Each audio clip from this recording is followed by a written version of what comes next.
becoming more important to everyone. And I Okay. think, everyone's asking, should I be on TikTok? Is TikTok important to me? Why should I care? And I think the reality is any new technology that has a great potential for your business is important to pay attention to. And that's, kind of center the conversation maybe around looking at things a little bit differently.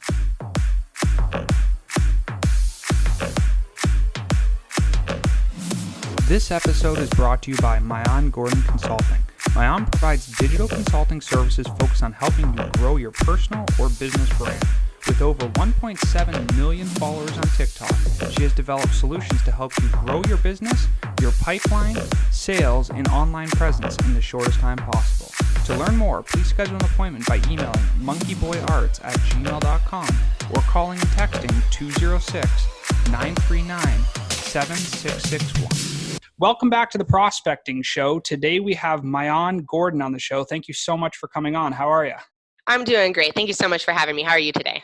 Good, thank you. So I think today for the listeners, we're going to talk about a bunch of different things. But before we do that, why don't you give us some background on who you are, where you come from, and just a little bit of an encompassing, what makes you you? Yeah, so I guess if you go all the way back, I'm a pretty unique person. I grew up in an Orthodox Jewish family. Growing up, I went to a Orthodox Jewish school called Seattle Hebrew Academy. And then I transferred kind of from that and switched from that to an almost all black school called Aki Kurosi, which is in Rainier Beach in Seattle. I grew up in Seattle. So a little bit more of the ghetto neighborhood. And then I went from that to like a mostly white privileged high school called Lakeside. And then from there, I went to Occidental College for a year and a half before I dropped out. And started up kind of my entrepreneurship career. And since then, after finding kind of that I have this absolute love and fascination for business in general and how to sell to people and why people buy things, that I've kind of been taken through the realms of email marketing, social media marketing, and now really focus on social media marketing because it's where kind of the height of technology is allowing the most opportunity. Yeah, and that's an interesting topic because I think a lot of people in the past have been in, an SMMA, a social media marketing agency, and have gone through that process with Facebook taking off and all of that. And now we're seeing this kind of big shift in both the business world on LinkedIn, but also TikTok as a consumer platform. So maybe talk a little bit about where you see things going as a whole to start. Yeah, so where I see things going as a whole is that people are going to be buying less and less based off advertisements, and they're really going to be using the internet and these social media platforms more as informative tools for them to figure out who they want to buy from and support. And that a lot more sales is going to be done off, businesses' websites or even in store. I think in store might possibly get a comeback if they're able to figure out that. That human interaction factor is so important and such a big thing when people come into stores to purchase. That I think that could become actually more popular and people want to go into the store and have that be an experience when they're buying something. But I think in general, it's going to be harder and harder to sell directly online as consumers become more and more educated and aren't going online anymore to make purchases, but they're going online more and more for entertainment and I think education. And do you see a specific trend with products versus services? Do you think that people are going to one spot to buy services online and one spot to buy products, or do you think it really varies kind of by the industry? That's a really great question. I think it definitely varies very much by the industry. Certain industries are just geared more towards online, and certain industries are geared more towards in person. For example, when I buy a piece of equipment for my glassblowing business, I'm not going to buy it online. I'm going to look for somewhere where I can go look, talk to someone who has some information about it, and I can really see it and feel it in person before I make that purchase. Versus like, I think services can be a little bit more leaning towards online because you can get really good information about, testimonials or if other people have used the service and it's done well. And a lot of services these days are also online. But if you're talking about a service like a haircut, obviously that's not going to be happening online. So it's very specific to the industry. And do you think that there's going to be a transition from the services that used to be offered face to face to being more online? So, for example, like we have a consulting business, and we used to have to fly everywhere to meet people, right? You'd fly in, you go do this meeting, you do some Right. advisory, and then you'd leave. And now with things like Zoom and some of these other workflow technologies, you're able to kind of sit at home, do your conversation, do your consulting, do your advisory, whatever it is, and still have that business. Do you think that's making it more effective, or you think it's just a laziness kind of thing that people are going through? No, I definitely think it's an efficiency factor. I mean, if I can meet with 20 people from my living room versus only 5 people because of travel time in person, it makes more sense both in terms of time and productivity to be doing things online if it adds speed to it. But I think that there's always going to be an in-person factor that people emit and are able to receive energy in a we're actually very skilled at this. And so in person, I think always has an advantage in that you're able to transfer your physical energy to someone else in a way that is harder to do online and in some capacities is not as possible. Sure, absolutely. And if we look at this spectrum, because you talked a little bit about doing 20 meetings versus 5 meetings, where do you fall, your opinion on quality versus quantity? I know there's this, online you can do massive quantity, but you can also still have good quality relationships. So do you think people should be focusing in their business more on talking to more businesses and hitting that quantity, or should they be focused more on the quality, or is it really just a mix of the two still? Yeah, so I definitely have a leaning towards quantity, but that's with a caveat and a requirement of having the intention of still producing the absolute best quality. And the reason for that is I really believe in the power of our brains being so much more vast than we even could imagine. Um, and I think if you push yourself to do more repetition, but at the same time you're telling your brain, hey, we've got to get this as high quality as possible, your brain catches up to that, and kind of performs when you put the pressure on it, versus if you say, I'm going to have the best quality but I'm only going to do 5 meetings, and for some reason doing less number is going to allow me to do higher quality. I don't think that that's true at all. I think you could do just as high quality 20 meetings as you could 5. It would take time for you to get to that level, but I certainly think that we're all capable of that. Yeah, I would definitely agree with that. And I think the other thing too is people mistaken or don't understand the difference between quantity and quality. And they look at it and say, well, 20 meetings is high quantity, so it just must be low quality, right? And to your point, Right. that's not always the case, right? You can still have great quality conversations and still have that volume. Like with you at, 1.6 million people on TikTok, that's a huge quantity of people that you have. But at the same time, you're still having quality engagements with those people. So Yeah. talk a little bit about that, like with your experience on TikTok, having such massive numbers in a short period of time. How has that kind of shaped your framework or your mentality around marketing and being online? Yeah, so it's definitely changed how I really see marketing in terms of value. I used to look at marketing in terms of value as just being something that could make me money. So when I was really on Instagram heavily with my glass blowing business, I saw the value in that when I posted, I made money off of those posts in terms of direct sales. Um, and what TikTok's allowed me to do and kind of open my mind up to is that there's a lot more value out there that maybe isn't converted into money yet, but is it at a greater value than a sale, that I should definitely be paying attention to. I think most really, really big businesses did not get to the level of the value of their business off sales alone. Really, a huge part of it was, branding or kind of outside value that they were able to create through more than just sales. Yeah, and that's actually a super important point, right? Because there's a huge difference between brand awareness and branding and marketing and then actual sales. And so with what you're doing now, from going from Instagram to TikTok, what do you notice is the primary difference? I know that the platforms are different as a whole, but what do you experience different being a leader in both of those spaces? Yeah, so I think the people on each platform are different. It's like almost different demographics.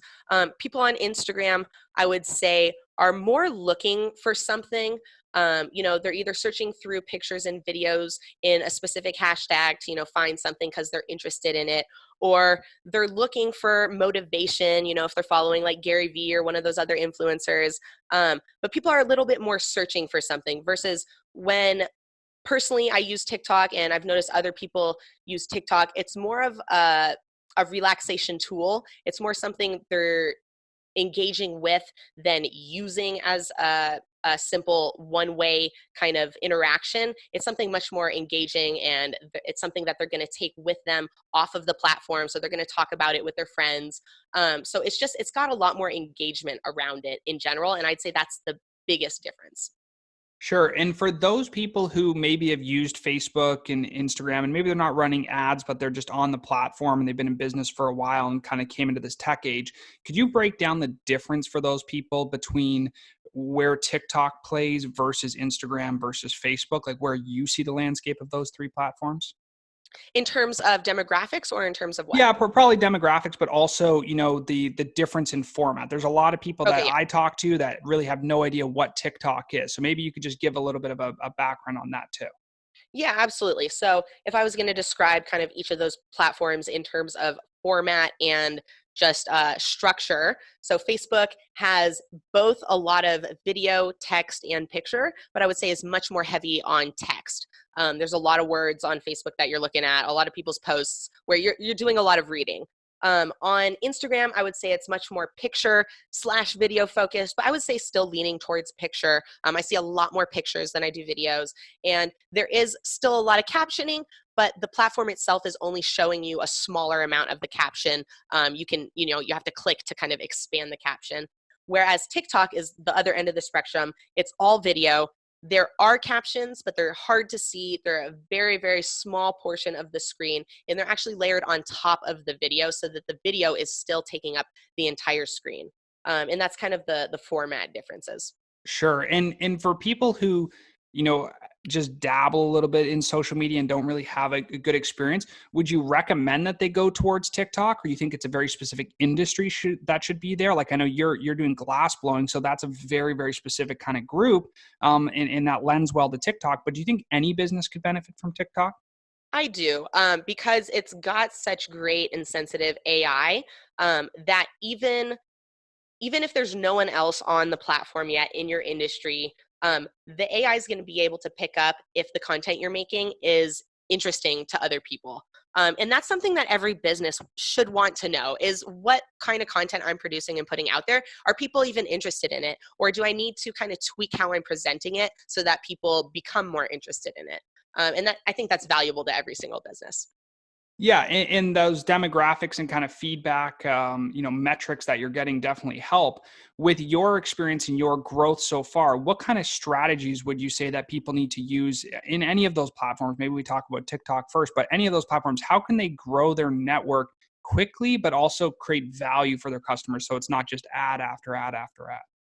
Yeah, absolutely. So I think that there's three kind of pillars that you can fall into with content that is going to bring value. And one of the is three E's: entertainment, education, and empowerment. If your video or your content, whatever you're posting, touches on one of those three things, then you're going to be providing some type of value to your consumer base. And that's across all platforms.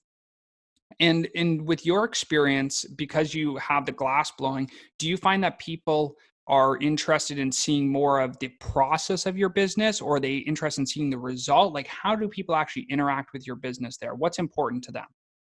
Yeah, so the most important thing to my business in terms of getting attention and doing well on these social media platforms is what I would call the satisfaction factor. So people enjoy watching my videos because it makes them feel satisfied. It makes them feel relaxed. That's the number one thing that draws people to my content. But again, there's a lot of factors. So, people are curious about it because it's something maybe they've heard of or seen a clip of or a glimpse of, but don't really have a lot of information on. And so there's, that educational factor that people are pretty interested in. People say that they're very interested to see the finished pieces, but when I do kind of like reveal videos, those don't do that well. So what really that tells me is they want to see the whole length of the process. It's not that the reveal itself is more important. It's just they want to feel that completion as part of the satisfaction factor. Yeah, and I think that lens, that's a very worldwide kind of phenomenon, but specifically in North America, I think that that's a huge, like, we need to see things, but also the process of doing things is something that really interests people. So I definitely think there's value there. In your LinkedIn profile, you talk about how you're a TikTok consultant, but then you're also a branding expert. So where do those two separate between TikTok and branding? Would maybe tell everybody about that. Yeah, so when I think about branding, I think about how do you get your core values of your company and your mission across to your customers in a way where it's their mission and their core values as well. And so TikTok is really just a tool to do that, along with any other type of social media, or any app really on your phone. It can be a tool for branding if you're using it to kind of disperse your message and your values that are going to draw people to your company.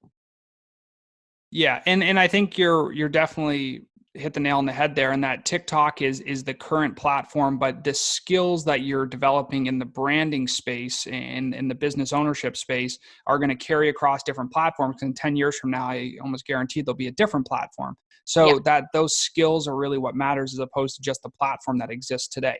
So for the people who are just kind of starting out and are looking to you as somebody who's an expert in the field, where would you recommend they start? Yeah, so it's definitely a tricky place to start when there's an entire sea of information and possibilities. Where I would say to start is just really change your mindset to be interested in learning and value learning more. That's been one of the hugest things that's kind of propelled me to recent successes in the past, 1 to 2 years, is really focusing on what can I learn, because inherently when you learn, you're able to teach and disseminate that information, and that's what's really going to make you, stand out from the rest, and propel yourself forward and really build a brand around yourself. Sorry, I lost a little bit track of what the specific question was. If you want to repeat No, it. I mean that's pretty much it. I think Okay, cool. the big part is, like, there are so many people out there right now that have a small business, right? There's something like, 40%, I think in the next 5 years, 40% of Americans will be self-employed or contractors. And so there's Right. all these people with small businesses that are looking to work from home or work from a crowd shared place, and they're always looking to get their brand out there because they're not working in the normal work environment. They don't have as much exposure, so they're leaning towards LinkedIn, Instagram, Facebook, TikTok. And I think my question to you is, where do you think most small businesses should start? Should they do Oh, all the gotcha. platforms? Should they double down on one? Like, where should they focus most of their time? Great question. Yeah, no, I do have an opinion on this. So I think that if you're starting from scratch, let's say you have no social presence online, I think it's really important to pick one and learn kind of as much as you can about that one platform and how to use it to your advantage. Because, like you said, inevitably all the things you learn on that one platform are going to apply at some level to either a different platform or some other part of your business.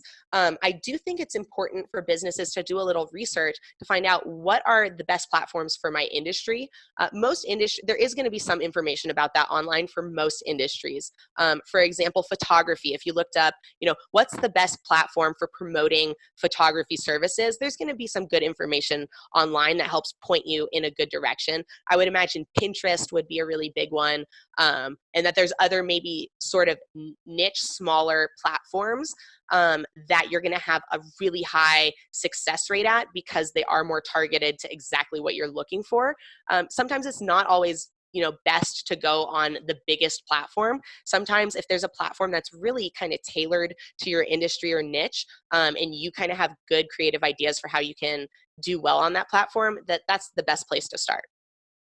And with that said, how would people actually find your profiles online? Give us some handles so that people can look up and see kind of the stuff that you're doing.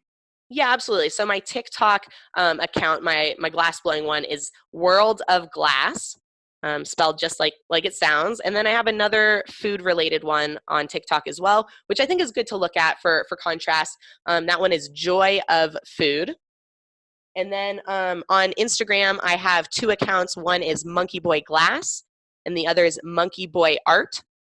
And I've really been experimenting and switching around with Instagram as Instagram's changed. So, I started off doing almost only auctions on one of my pages. So all my posts were auction posts. And now I do hardly any type of selling on that platform because it's become so much less effective. And then on LinkedIn, I'm Maayan Gordon. So that's Maayan, last name Gordon. And then, I'm on Facebook too, but I don't really do much with it. I do some stuff in groups, but not really with my Facebook pages or anything. Sure. And with your experience so far, now that you've been on all these different platforms, where do you see LinkedIn specifically with the use cases that you're going through? You have your TikTok, you got a couple different channels there that you're working through, and they're very specific. How does LinkedIn play into what you're doing? So LinkedIn's amazing. It's definitely my number one platform. I like it even more than TikTok at the moment. It has, for me, more potential in terms of connecting me to people, which for me at this point is where I can kind of get and bring the most value, is by building out a community and a network and kind of building my own personal brand with other individuals who are, really up high in organizations and hold a lot of influence on a different type of level than social media influence. So I'm looking to, build my brand and build my name in the business world, which really doesn't center around social media at all, other than LinkedIn. I'd say in the past, year has really kind of started making waves, since it has really, made its platform almost as good as Facebook, I would say, in terms of the features, in terms of the ease of use, in terms of the layout. It's very similar looking to Facebook. And I remember I've only started kind of actively using LinkedIn in the past 4 or 5 months, but I've had a LinkedIn account for years and years. It was one of the first things I got when I was an internet marketer. And back 5-10 years ago, it was just like a list of names. There were no features where you could post. You couldn't really post anything. It was just almost like a black book of contacts. And so how far it's developed in terms of its abilities and features is kind of mind blowing to me. And I'm really excited to, see where it's going, because I think it's just getting started, honestly. Yeah, and I think a lot of these platforms are adapting pretty quickly, right? They're changing over time, and they're kind of developing a specific marketplace that makes the most sense for the usership. Now, with your professional services, what services do you actually render to other businesses? Are you doing mostly social media marketing? Are you doing affiliate marketing? Where do you actually kind of fit in? Yeah, so I fit in as a consultant. Right now, I'm kind of the awesome sauce that you can add to your equation if you're already doing things really well, or if you want to shortcut all the time it would take to learn about TikTok on your own. I can kind of give you that information that's going to be most important to you, most useful to you very quickly, in a probably a higher depth level than you would be able to kind of find online. And I'll have, unique insights that I can share about how your business might be able to leverage TikTok and some other social media things that they already have going on. I really enjoy consulting. That's kind of where I'm focusing my efforts right now. I'm also building out a couple digital products like ebooks, and working on a membership site that's going to have access to all my videos in a really organized way. That way, if people do want to kind of do it on their own, not spend a lot of money on consultation, they have a really good resource and are able to, you know, get new information on a really regular basis. Because to me, that's a really important part of kind of building a membership website, is that it's not just a collection of information, but that it's something where you're going to continually be getting new information and new value. Yeah, and I think that kind of speaks to the value price match, right? If you're constantly putting out new content, then that's driving the value of your online platform up, which ultimately is going to lend to people seeing it as more valuable and having a higher worth. So I definitely think having those recency, there's lots of courses that I think people have done that are one and done type courses where there's 6 hours of content and it hasn't been updated in 2 or 3 years. So I definitely think the recency is a huge win. Beyond that, with your consultations, are you focusing mostly around TikTok or just social branding in general? Where's the actual consultative approach there? Yeah, so my approach is to kind of come in and say I'm a TikTok consultant, because that's the thing where people recognize they need the most help with. They go, I don't know anything about TikTok. I need help with that. most people, I think, their egos are a little bit too high to think I've got a good handle on my social media, and I know what I'm doing with the rest of my social media. So I don't try and advertise myself as a social media consultant because people don't think that they need help with that the same way they recognize that they need help with TikTok. But in my mind, I see myself much more as a social media and branding consultant than specific to TikTok. TikTok's really just a tool that I understand how to tap into, and its technology is more advanced, and that's why I'm more successful with it. But the same things apply to really all the other platforms in different ways with caveats, of course. Yeah, absolutely. And so if somebody wanted to reach out to you to get a consult or talk to you a little bit about the services you have, what would be the best way for them to do that? Would it be through TikTok, or do you have an email? What would be the best way? Yeah, so definitely through LinkedIn, if you're connected to me through LinkedIn, or email. My email is monkeyboyarts with an S at gmail.com. So it's pretty easy. Yeah, it's pretty easy to get in touch with me. My phone number is 206-939-7661. Feel free to text or call me anytime. But if you bother me, then you could get blocked. Sure. Yeah. But, feel free to contact me. I really like to try and be as approachable and available as possible. And I want to kind of try and figure out a way to maintain that as I grow and become bigger. I feel that that's something that I've always hated about every other successful person and entrepreneur, that they're just not accessible on any level at all. If you're someone, unless they notice you. And I'd really like to kind of change that in some creative way. Yeah, and I think that that's actually very valuable because there's a lot of people who are up and coming who have great ideas, who haven't kind of broken through the ice yet, but they're still looking at you and saying, well, you're further ahead than they are. So they'd like that advice and that consultative kind of approach. And exactly what you're saying is true. You try and reach out to some people that are extremely famous, and it's like, man, I cannot reach these people at all.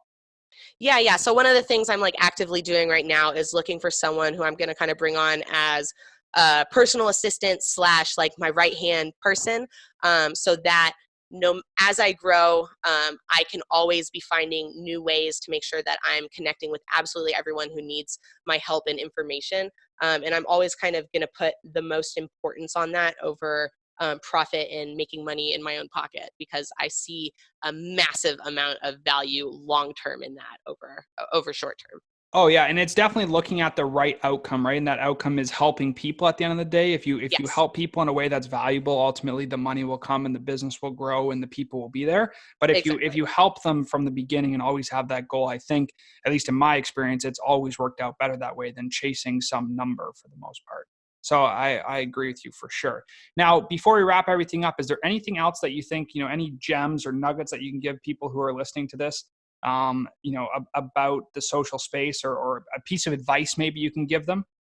Yeah, I would say start out with research. I think the number one thing, if you don't know, if you feel still kind of lost, even after this interview, is if you spend 15 to 60 minutes every single day researching something that you're interested in, you will find success. And of course, you have to apply that information you're learning to some level.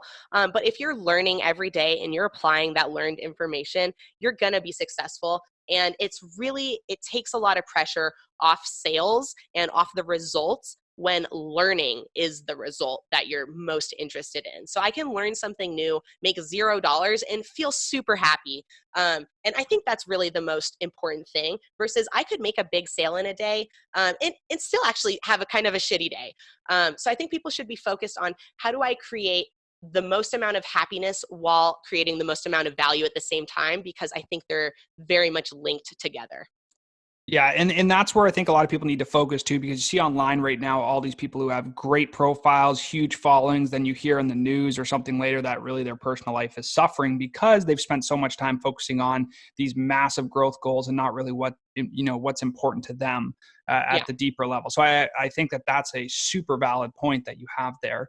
And I really appreciate you taking the time out of the day to talk about this, because I think there's a lot of people that could benefit from listening to what you have to say. And I really appreciate you coming on the show. Yeah, I really appreciate you having me and letting me share some of my ideas and information. Absolutely. Thank you so much.